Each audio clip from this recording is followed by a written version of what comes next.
ಕೋಡಿಮಠದ ಮಹಾಸ್ವಾಮೀಜಿಗಳು ಹೇಳಿದ್ದೆಲ್ಲ ಭವಿಷ್ಯ ನಿಜವಾಗಿದೆಯಾ? 2025ರಲ್ಲಿ ಕೋಡಿ ಶ್ರೀಗಳು ಎಷ್ಟು ಭವಿಷ್ಯವನ್ನು ಹೇಳಿದ್ದ ಭವಿಷ್ಯಗಳೆಲ್ಲ ನಿಜವಾಗಿದೆಯಾ, ಸುಳ್ಳಾಗಿದೆಯಾ? ಗಂಡಾಂತರದಿಂದ ಕುರ್ಚಿ ಫೈಟ್ ವರೆಗೂ ಕೋಡಿ ಶ್ರೀಗಳ ಭವಿಷ್ಯ ನುಡಿದಿದ್ದಾರೆ. ಕೋಡಿ ಮಠದ ಮಹಾಸ್ವಾಮೀಜಿ 4 ಭವಿಷ್ಯ ನಿಜವಾಗಿದೆ.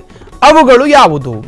ಕೋಡಿ ಮಠದ ಶ್ರೀಗಳು ರಾಜಕೀಯವಾಗಿಯೂ, ಸಾಮಾಜಿಕವಾಗಿಯೂ, ಸಾಂಸ್ಕೃತಿಕವಾಗಿಯೂ, ರಾಜಕೀಯವಾಗಿಯೂ ಭವಿಷ್ಯಗಳನ್ನು ಹೇಳ್ತಾರೆ.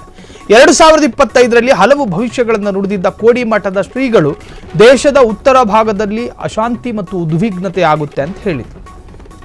ದೇಶದ ಉತ್ತರ ಭಾಗದಲ್ಲಿ ಬಾಂಗ್ಲಾದೇಶದಲ್ಲಾಯಿತು, ಅಫ್ಘಾನಿಸ್ತಾನದಲ್ಲಾಯಿತು, ಪಾಕಿಸ್ತಾನದಲ್ಲಾಯಿತು. ಪಾಕಿಸ್ತಾನ ದಕ್ಷಿಣ ಭಾಗ ಬಂದರೂ ಕೂಡ ಉತ್ತರ ಭಾಗದಲ್ಲಿ ಉದ್ವಿಗ್ನತೆ ಆಗುತ್ತೆ ಅಂತ ಹೇಳಿದರು. ಹಾಗಾಗಿ ಬಾಂಗ್ಲಾದಲ್ಲಾಯಿತು. ಧರ್ಮಸ್ಥಳದ ಬಗ್ಗೆ ಭವಿಷ್ಯ ನುಡಿದಿದ್ದ ಕೋಡಿ ಮಠದ ಶ್ರೀಗಳು, ಅಧಿಕಾರದ ಹಸ್ತಾಂತರದ ವಿಚಾರದ ಬಗ್ಗೆಯೂ ಭವಿಷ್ಯ ನುಡಿದಿದ್ದ ಕೋಡಿ ಮಠದ ಶ್ರೀಗಳು, ಅಗ್ನಿ, ವಾಯು, ಜಲ, ಸುನಾಮಿ ಸಂಭವಿಸಲಿದೆ ಎಂದು ಕೋಡಿ ಮಠದ ಶ್ರೀಗಳು ಹೇಳಿದರು. ಎಲ್ಲ ಭವಿಷ್ಯ ಕೂಡ ನಿಜವಾಗಿದೆಯಾ? ಕೋಡಿ ಶ್ರೀಗಳು ಹೇಳಿರುವ ಭವಿಷ್ಯಗಳು ನಿಜವಾಗಿದೆ ಎನ್ನಲಾಗಿದೆ. ಅನೇಕ ಭವಿಷ್ಯಗಳನ್ನು ಹೇಳ್ತಾ ಇರ್ತಾರೆ. ಈ ರಾಜ್ಯವನ್ನಾಳಿದ ಅದೆಷ್ಟೋ ರಾಜಕಾರಣಿಗಳ ವಿಚಾರವಾಗಿಯೂ ಅನೇಕ ಬಾರಿ ಅನೇಕ ತರಹದ ಭವಿಷ್ಯಗಳನ್ನು ನುಡಿದು, ಅನೇಕ ಬಾರಿ ಪೇಚಿಗೆ ಸಿಗಾಕೊಂಡು, ಅನೇಕ ಬಾರಿ ವಿವಾದಕ್ಕೂ ಒಳಗಾಗಿ, ಇನ್ನೂ ಅನೇಕ ಬಾರಿ ಶ್ಲಾಘನೆಗೂ ಒಳಗಾಗಿರುವ ಏಕೈಕ ಕರ್ನಾಟಕದ ಇತಿಹಾಸದ ಪ್ರಮುಖರು ಅಂದರೆ ಅದು ಕೋಡಿ ಮಠದ ಶ್ರೀಗಳು. ಈ ಹಿಂದೆ ಯಡಿಯೂರಪ್ಪನವರ ಆಡಳಿತಾವಧಿಯಲ್ಲಿ ಡಿನೋಟಿಫಿಕೇಶನ್ ಪ್ರಕರಣ ಬಂದಾಗ ಸೀಟು ಬಿಡೋ ಸಾಧ್ಯತೆಗಳಿದೆ ಅಂತ ಹೇಳಿದರು. ಅದಾದ ನಂತರ ರಾಜೀನಾಮೆ ಪರ್ವಗಳು ಶುರುವಾಯಿತು. ಇನ್ನು ಜಗದೀಶ್ ಶೆಟ್ಟರ್ ರಾಜ್ಯವನ್ನು ಆಳೋದಕ್ಕೆ ಪ್ರಮಾಣ ವಚನ ಸ್ವೀಕರಿಸುವ ಸಂದರ್ಭದಲ್ಲೂ ಕೂಡ ಒಂದಷ್ಟು ಹೇಳಿಕೆಯನ್ನು ಕೊಟ್ಟಿದ್ರು. ಅದಾದ ನಂತರ ಸದಾನಂದ ಗೌಡರ ಆಡಳಿತ ಬಂದಾಗಲೂ ಕೂಡ ಇದು ಕೂಡ ಖಾಯಮಲ್ಲ ಅಂತ ಹೇಳಿದ್ರು. ಅದು ಕೂಡ ನಿಜವಾಗಿತ್ತು. ಒಟ್ಟಾರೆ ಕೋಡಿ ಮಠದ ಶ್ರೀಗಳು ಹೇಳಿದ ಅನೇಕ ಭವಿಷ್ಯಗಳು ನಿಜವಾಗಿದೆ. ಕೋಡಿ ಶ್ರೀಗಳು ಹೇಳಿದ್ದೆಲ್ಲ ಭವಿಷ್ಯ ನಿಜವಾಗಿದೆಯಾ? ಇನ್ನು 2025ರಲ್ಲಿ ಕೋಡಿ ಶ್ರೀಗಳು ಎಷ್ಟು ಭವಿಷ್ಯ ಹೇಳಿದರು ಅನ್ನೋ ಲೆಕ್ಕಾಚಾರಗಳು ಈಗ ಚರ್ಚೆಗಳಾಗ್ತಾ ಇದೆ.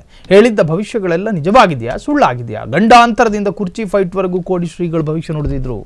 ಯಡಿಯೂರಪ್ಪ, ಸದಾನಂದ ಗೌಡ, ಜಗದೀಶ್ ಶೆಟ್ಟರು, ಸಿದ್ದರಾಮಯ್ಯ ಎಲ್ಲರ ಬಗ್ಗೆಯೂ ಕೂಡ ಕೋಡಿ ಶ್ರೀಗಳು ಹೇಳಿಲ್ಲ ಅಂತೇಳಿ ಇಲ್ಲ. ಎಲ್ಲರ ಬಗ್ಗೆಯೂ ಕೂಡ ಮಠಗಳ ಶ್ರೀಗಳು ಭವಿಷ್ಯವನ್ನು ನುಡಿದಿದ್ದಾರೆ. ಇನ್ನು ಹಾಲು ಮತದವರ ಜೊತೆ ಆಟ ಆಡಬೇಡಿ, ಕುರುಬರ ಬಗ್ಗೆ ಮಾತನಾಡಿದರು. ಸೊ ಕೋಡಿ ಶ್ರೀಗಳ 4 ಭವಿಷ್ಯ ನಿಜವಾಗಿದೆ. ಅವುಗಳು ಯಾವುದು ಅನ್ನೋದು ನೋಡೋದಾದರೆ, 2025ರಲ್ಲಿ ಹಲವು ಭವಿಷ್ಯಗಳನ್ನು ನುಡಿದಿದ್ದ ಕೋಡಿ ಮಠದ ಶ್ರೀಗಳು ದೇಶದ ಉತ್ತರ ಭಾಗದಲ್ಲಿ ಅಶಾಂತಿ ಮತ್ತು ಉದ್ವಿಗ್ನತೆ. ಧರ್ಮಸ್ಥಳದ ಬಗ್ಗೆ ನಿಮಗೆ ಗೊತ್ತಿರ್ಬೋದು. ಧರ್ಮಸ್ಥಳದಲ್ಲಿ ಈಗಾಗಲೇ ಕಲಹಗಳು ಶುರುವಾಗಿದೆ.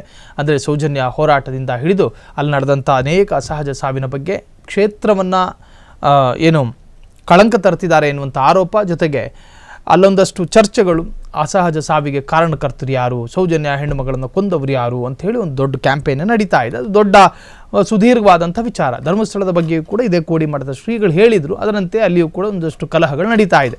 ಇನ್ನು ಅಧಿಕಾರ ಹಸ್ತಾಂತರದ ವಿಚಾರದ ಬಗ್ಗೆ, ಅಧಿಕಾರ ಹಸ್ತಾಂತರ ಅಂದರೆ ಸಿದ್ದರಾಮಯ್ಯನವರು ತನ್ನ ಸ್ಥಾನವನ್ನು ಬಿಟ್ಟುಕೊಡಬೇಕಾದ ಪರಿಸ್ಥಿತಿ ಬರಬಹುದು ಅನ್ನುವಂಥ ಹೇಳಿಕೆಯನ್ನು ಕೊಟ್ಟಿದ್ರಲ್ಲ.